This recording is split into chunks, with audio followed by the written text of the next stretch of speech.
अच्छा फवाद साहब, मुझे ये बताएं कि एक पीटीआई पे बड़ा संगीन इल्ज़ाम भी लगा, आप भी ज़ाहिर फेडरल मिनिस्ट्रीज आपने में रहे हैं, देखा है सारा कुछ, ये लगा था कि सी पैक को रुकवाने में, स्लो डाउन करने में पीटीआई रिस्पॉन्सिबल। अब दोबारा जो डेट्स हैं, एससीओ होना है यहाँ पे और डेवलपमेंट्स होनी है, तो उस टाइम पर दोबारा से show down, final show down, jam कर देंगे, अवामी एहतजाज, इनकलाब, सारा कुछ ये दोबारा शुरू हो गया। इस सिचुएशन के अंदर आज जब हम जहाँ खड़े हुए हैं, आपके ख्याल में ये टू मच की तरफ नहीं जा रही पीटीआई? फिर किसी ऐसे पीटीआई का इस पे क्या ताल्लुक है? ये क्यों हुआ? ये शो डाउन क्यों हो रहा है?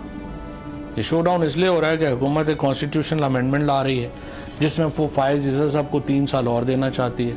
तो हुकूमत कॉन्स्टिट्यूशनल अमेंडमेंट 1 महीना डिले करते, शो डाउन ख़त्म हो जाएगा, सुकून हो जाएगा, अगले महीने बैठ के देख लेंगे। तो इसका मतलब ये है कि ये क्लियर कट वार्निंग है, थ्रेट है गवर्नमेंट को कि अगर वो नहीं पीछे हटते हैं इससे तो इस महीने 15-20 दिन अगले।